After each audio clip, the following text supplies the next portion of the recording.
자, 압도적 뉴스 콘텐츠 3프로 뉴스룸입니다. 안녕하세요, 이주호 기자입니다. 안녕하세요, 권순우 기자입니다. 주말 잘 보내셨습니까? 예, 잘 보냈습니다.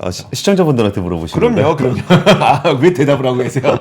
자, 여러분 주말 잘 보내셨죠? 이제 또 새로운 한 주가 시작됐으니까 또 저희와 함께 뉴스 확인하시면서 또 알찬 한 주를 보내셨으면 좋겠습니다. 예. 자, 첫 번째 뉴스부터 한번 볼까요? 첫 번째 뉴스 헤드라인 열어주시죠. 자. 제목부터가 참 씁쓸하지 않습니까? 버는 거보다 먹는 데 더 썼다. 예. 먹거리 물가가 소득 증가율을 웃돌았다라고 하는 소식입니다. 어떻습니까?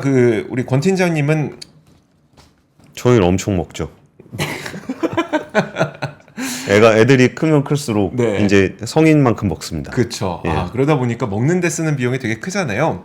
지금 보니까 올해 1분기에 먹거리 물가 상승률이 가처분 소득 증가율을 웃돌아서 7분기 연속 외식과 장바구니 부담이 지속된 것으로 나타났다는 소식입니다.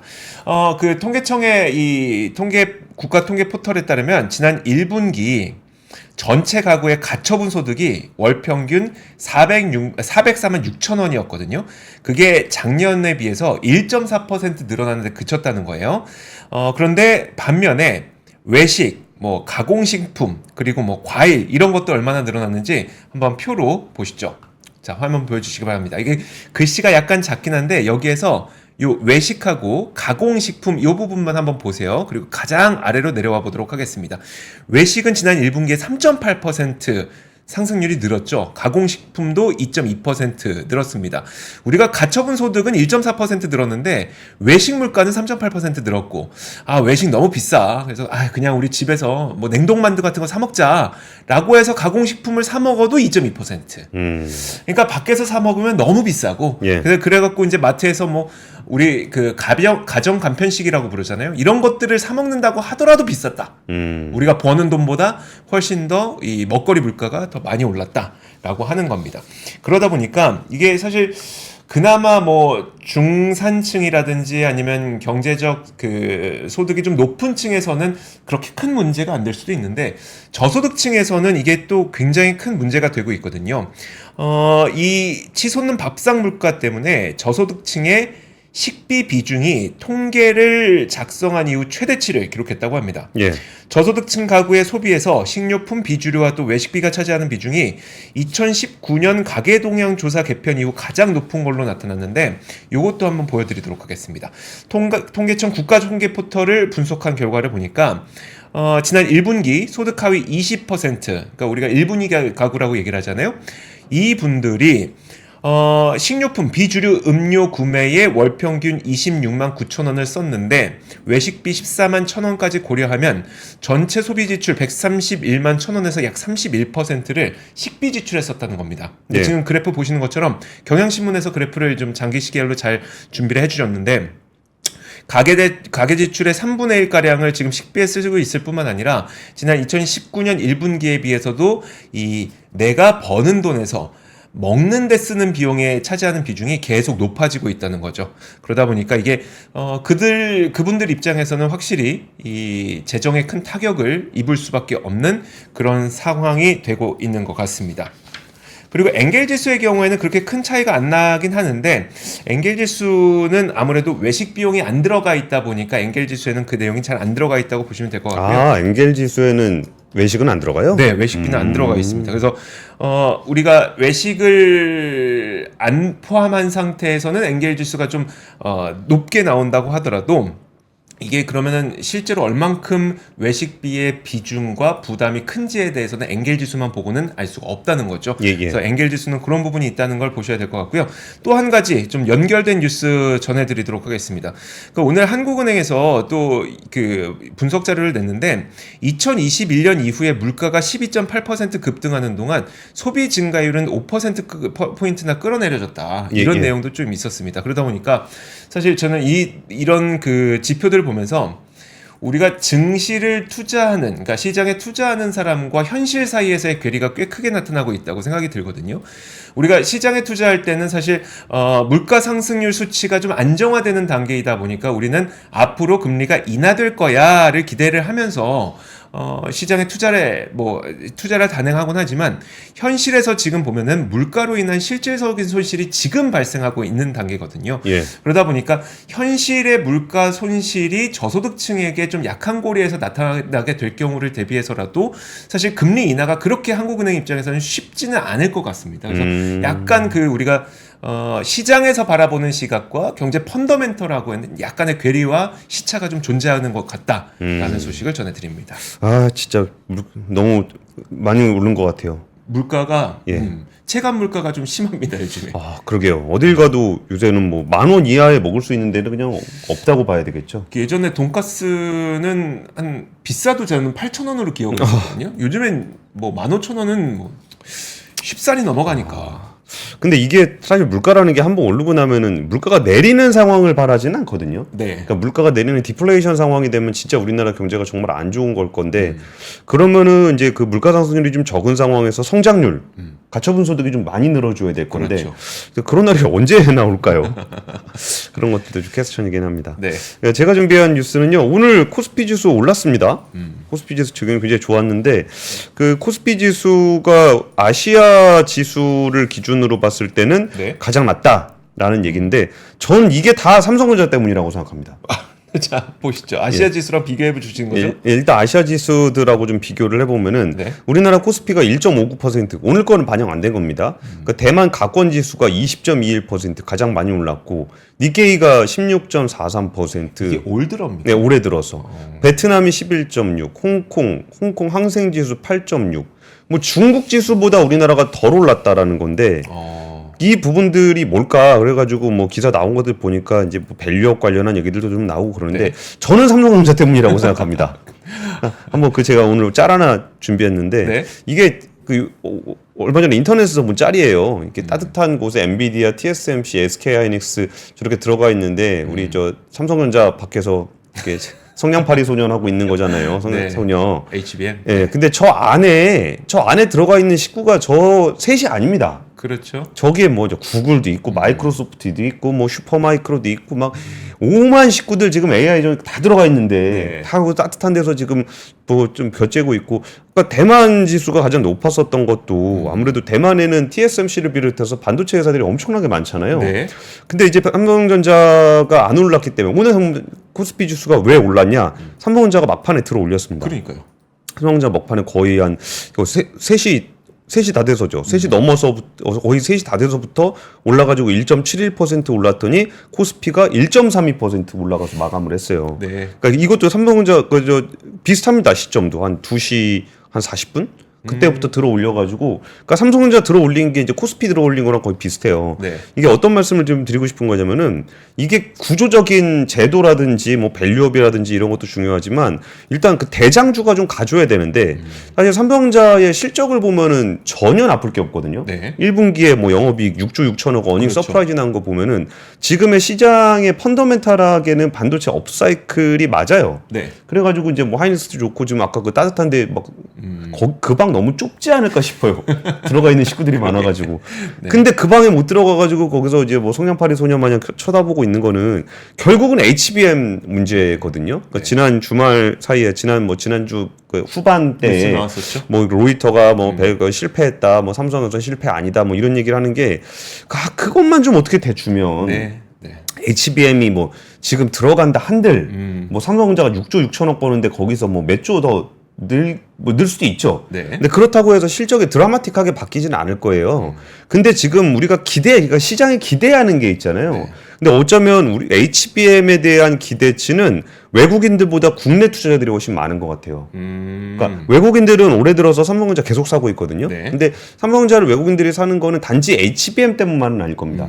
이게 뭐 대만 가권지수 올라가는 거나 이런 거 보더라도 네. 반도체 전반적으로 훈풍이 불고 있는 것을 보고 외국인은 좀 사고 있는데 그러면 이제 우리는 뭘 바라보고 있냐? HBM을 바라보고 있다는 거죠. 네. 왜냐하면 HBM 때문에 거의 9만 원짜리 SK하이닉스가 거의 뭐 20만 원 넘었으니까요. 네. 근데 그걸 보면서 삼성전자를 기대하고 있는 건데 그쪽으로 가야 되는 그 마지막 고리가 안 뚫리는 것처럼 보여요. 네. 그래가지고 이제 뭐 얘기는 이제 코리아 디스카운트 관련한 얘기도 막 나오고는 있지만 제가 보기에는 또 이건 다 삼성전자 때문이다.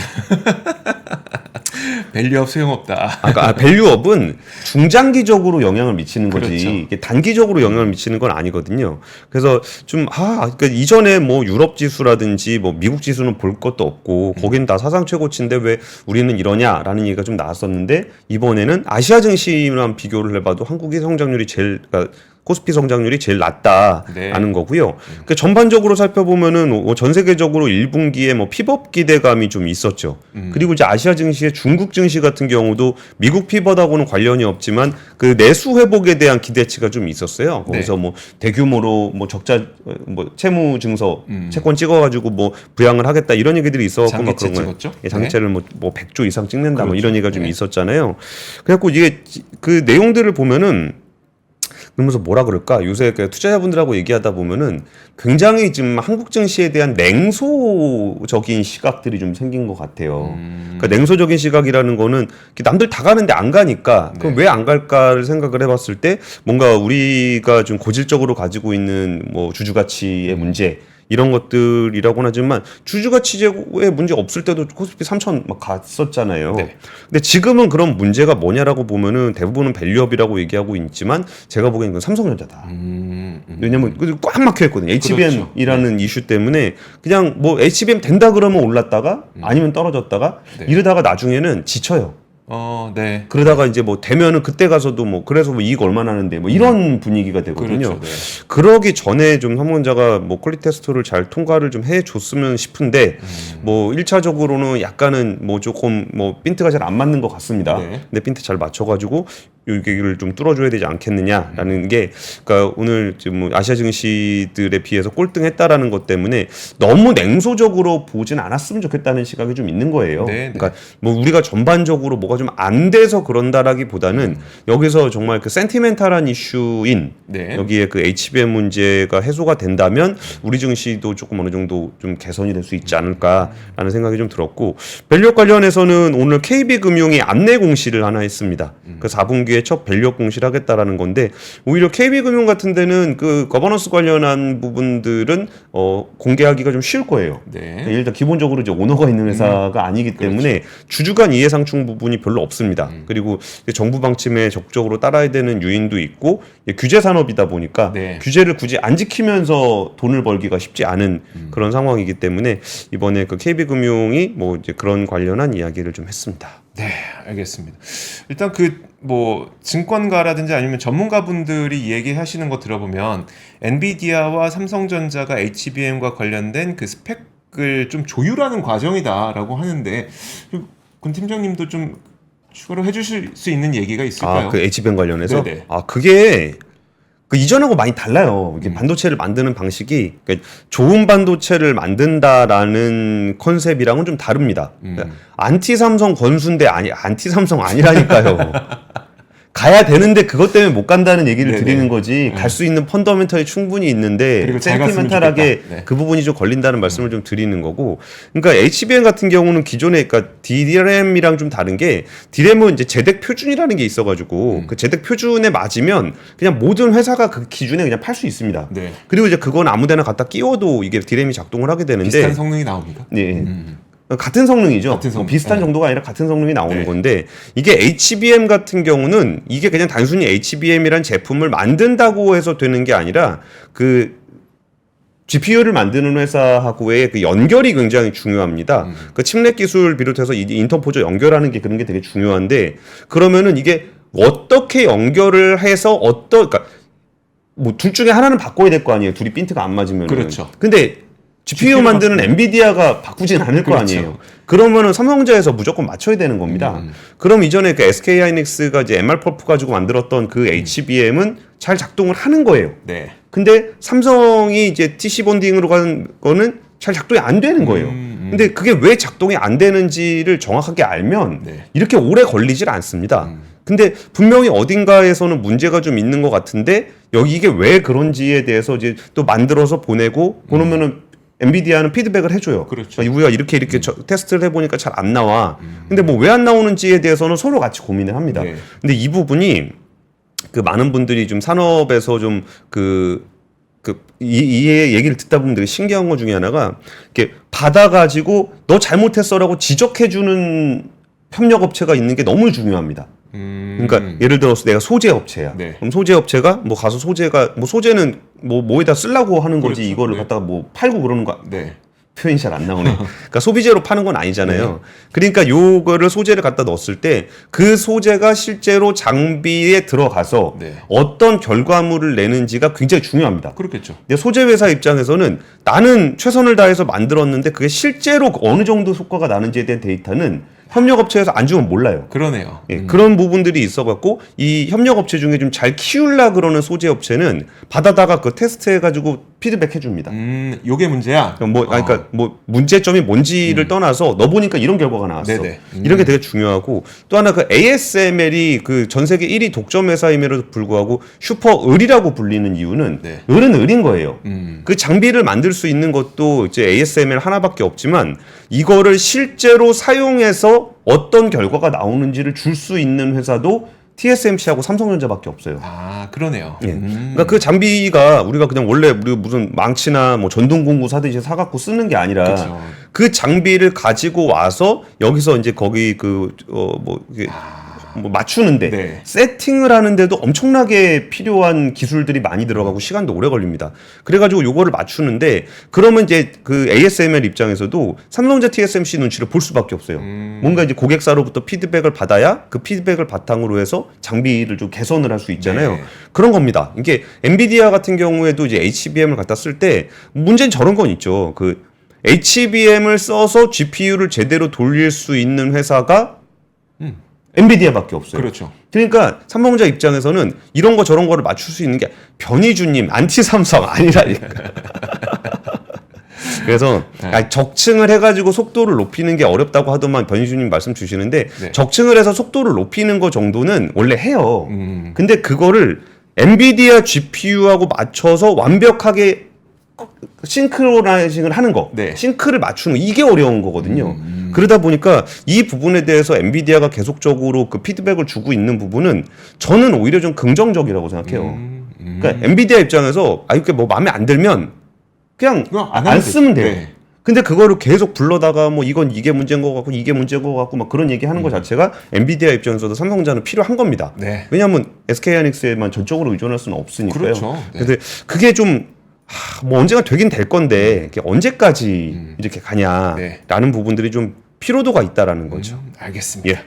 자, 다음 이야기 뉴스 준비했습니다. 다음 뉴스는 조만간 공정위에서 쿠팡의 PB 제품에 대한 제재 여부와 수위를 결정하게 됩니다. 그 날짜가 오는 29일과 그리고 다음 달 5일 전원 회의를 열고 이 관련된 그 행위에 대한 제재 여부를 결정할 예정인데 지금 그 이슈가 되고 있는 거는 첫 번째가 바로 이겁니다.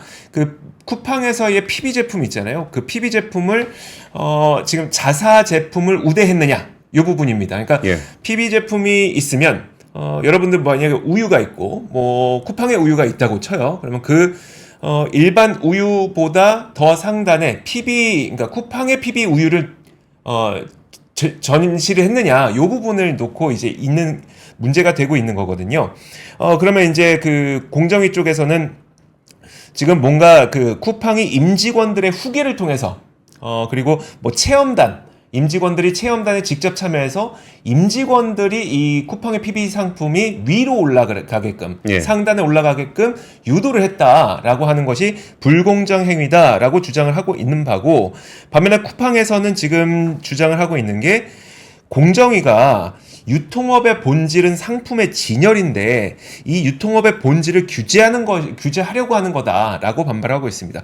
여러분들 이게 그 마트나 이런 데 가보시면 그냥 물건이 많이 널려 있으니까 별 의미 없다고 느껴지실 수도 있겠지만 누구에게 필요한 상품이 어떤 높이에 위치가 되어 있어야 가장 잘 팔리는지 진짜 중요하죠. 그렇죠. 네. 그리고 소비자에게는 어떤 상품이 그러니까 뭐 나이대가 그러니까 나이대가 어느 정도 되시는 분들이 어느 정도 눈높이에 있는 상품들을 가장 많이 가져가는지 이런 상품 진열이 사실 유통업의 본질이라고 할 수가 있거든요. 근데 이거는 오프라인과 온라인이 거의 동일한데 지금 이 쿠팡에서 지금 이제 PB 제품과 이런 다른 제품들이 경쟁적으로 상단에 배치되는 것은 상품 진열이라는 유통업의 본질인데 이걸 알고리즘 조작이라고 문제를 삼고 있다. 이렇게 서로 간에 주장을 하고 있습니다.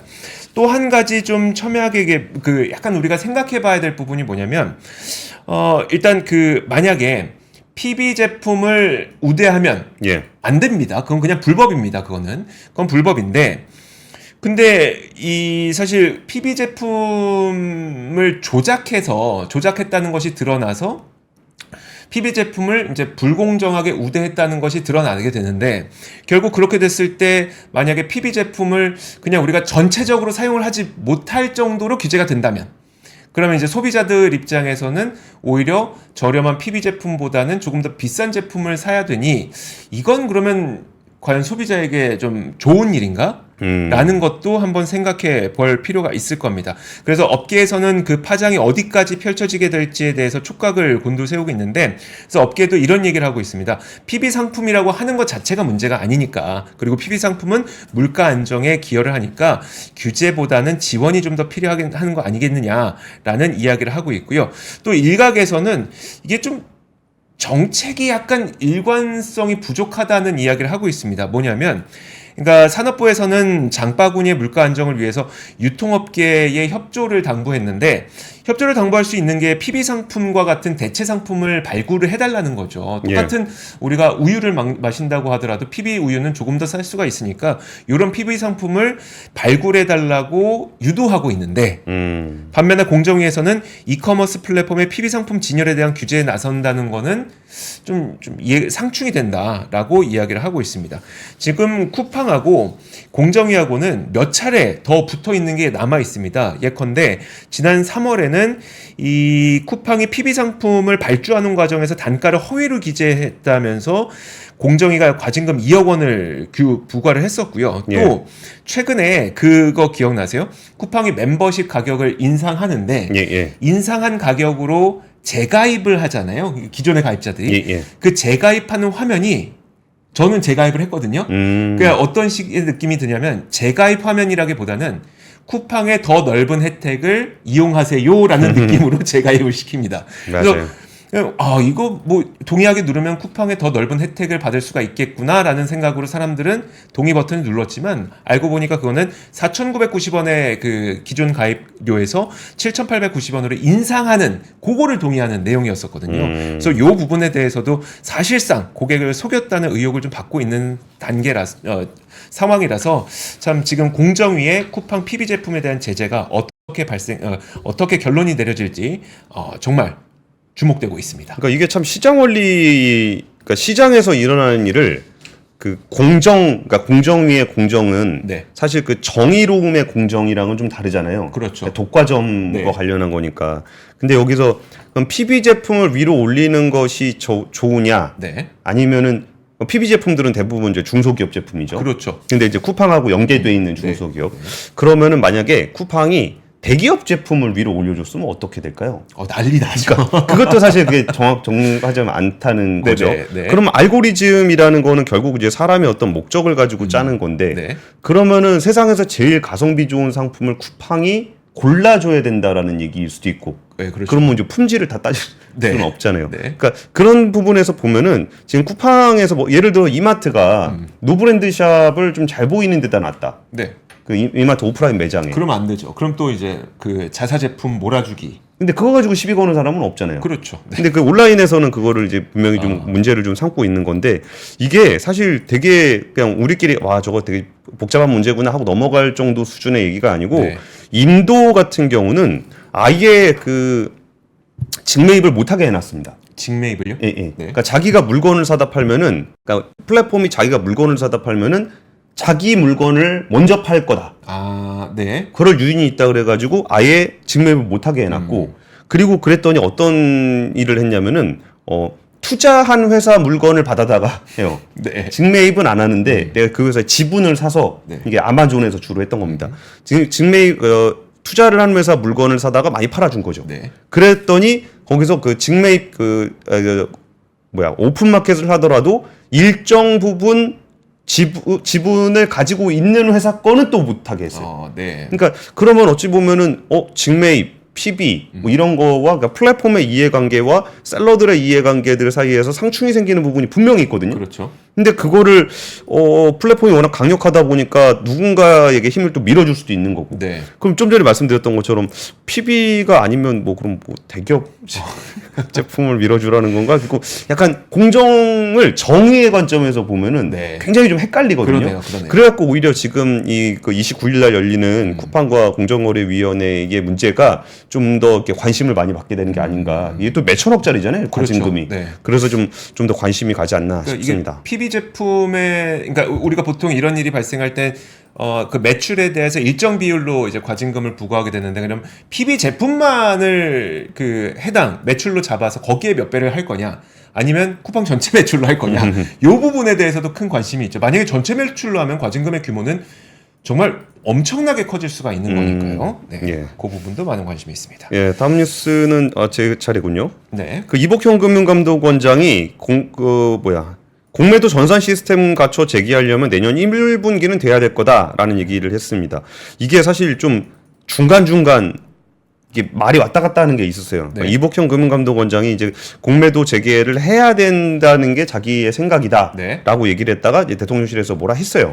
그리고 얼마 전에 또 정은보 거래소 이사장이 시스템 구축하는데 한 8개월 정도 걸릴 거다. 네. 이런 얘기를 좀 했었고, 그랬더니 갑자기 이복형 금융감독원장이 한 내년 1분기는 돼야 될 거다라고 얘기한 걸 보아하니 네. 정부의 방침은 대충 내년 초까지는 공매도를 이제 재개하지 않을 거다라고 이제 잡힌 것 같아요.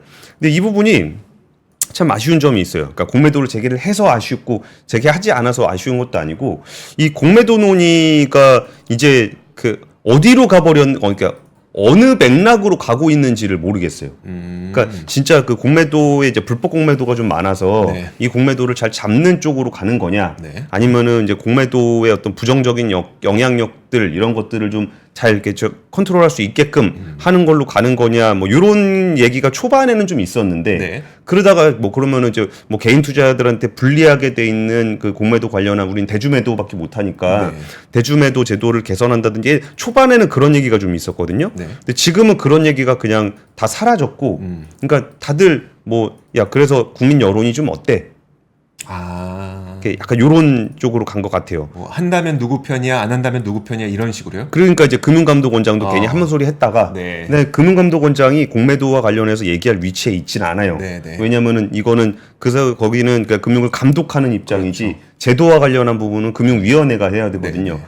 근데 이제 이복형 금융감독원장 같은 경우는 이제 윤석열 대통령과 이제 가까운 그 관계다. 그렇죠. 네. 그래가지고 그 이상의 발언을 좀 했었던 건데, 오히려 이번에는 좀 공매도를 좀 재개를 해야 된다라는 게 자기 생각이다라고 얘기했다가 오히려 대통령실이 이걸 또 반박을 해버리고, 네. 그러니까 여기서 다 같이 그럼 뭐 제가 말을 잘못했나 보네요라고 이제 넘어가는 그런 모습들이 이게 시장 이슈, 이게 원래 시장 이슈로 시작됐던 거였는데 조금은 좀 변질된 것 같은 느낌이다라는 생각이 좀 들고요.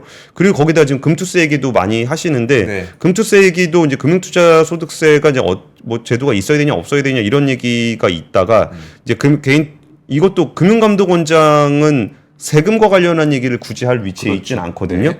그리고 이거는 이제 국회에서 논의를 돼야 되는 건데, 거기에 이제 정부 부처에서 여기서 이제 금융투자소득세 폐지를 해야 된다라고 좀 얘기를 한 것들이 조금은 이게 좀 이제는 정치적 이슈가 됐나 보다라는 생각이 좀 들어가지고 이제 그 뉴스를 가지고 왔습니다. 네, 알겠습니다. 이제 앞으로는 이런 뉴스가 많이 나오진 않을 것 같아요. 이제 이복현 원장도 괜히 얘기했다가 네. 그런 소리 하지 마, 이런 분위기가 좀 되다 보니까 좀 정무적으로 봤을 때 그런 얘기를 좀 안 하지 않을까라는 생각이 좀 들었습니다. 자, 이제 단신 몇 가지 전해드리고 마무리 지으면 될 것 같습니다. 자, 그 알리테무 이슈를 저희가 한동안 그 뉴스룸에서는 좀 잘 안 짚어드리긴 했습니다. 워낙 저희가 그 과거에 많이 했기 때문에 한동안 좀 쉬었는데, 예. 그 오늘 저는 그 지금 뉴스에서 굉장히 재밌는 기사를 내놨어요. 뭐냐면 알리테무에서 국내 대기업 패션 브랜드 로고를 직접 박아서 팔더라. 이거 화면 한번 보여주시겠어요? GIF 그 파일인데, 코롱인가요? 코롱 거를 그냥 중국에서 이제 가품이죠. 가품을 그냥 박아서 만들어 팔더라. 라고 하는 겁니다. 그러다 보니까 이제 사실 우리가 지금 뭐 안전성에 대한 문제, 그리고 해외 직구를 전면 차단할 거냐 말 거냐의 문제, 이런 것들이 계속 진행이 되어 왔었잖아요. 그런데 이런 가품 문제의 경우에는 저희가 당연히 바로 막아야 되는 그런 문제이긴 할 것 같거든요. 왜냐하면 여러분들 아시겠지만 뭐 그 패션 브랜드 업체들이 많이 갖고 있는 그 고민 중에 하나가 뭐냐면, 내가 아무리 굉장히 좋은 디자인과 좋은 질로 제품을 만든다고 하더라도 이게 한번 시장에 나와서 유행이라든지 사람들의 눈에 한번 들어가고 나면, 그리고 SNS에 한번 타오르고 나면 그 모든 디자인을 다 따라서 만들게 될 수 있는 게 또 패션 업계의 어떤 겁니다. 그러면은 결국은 이 패션 업계에서는 내가 생산해낸 이 디자인과 이 브랜드에 대한 지적 재산권을 어떻게 보호할 것이냐에 대해서 굉장히 여러 가지 고민을 할 수밖에 없는데, 지금 코롱, 심지어 대기업 브랜드 아니겠습니까? 대기업 브랜드조차도 그냥 이렇게 찍어서 만들어낸다는 것은 그 일반 영세한 디자이너들은 더더욱 힘들 수밖에 없다는 그런 이야기이기 때문에, 사실 그 패션 업계에서도 많은 고민을 갖고 있다는 걸 말씀을 드리고 싶은 거고요. 그래서 사실 그 무신사가 최근에 40여 개 중소 패션 브랜드와 힘을 합쳐서 브랜드 지식재산권 보호 협회를 가동하기도 했다고 하는데, 이런 움직임들이 앞으로 아마 계속 많아지게 될 것 같습니다. 근데 정말 저는 코오롱 제품도 그냥 이렇게 찍어 만들고 파는구나. 와, 이거는 참 어떻게든 해야 될 것 같은데 라는 생각이 좀 듭니다.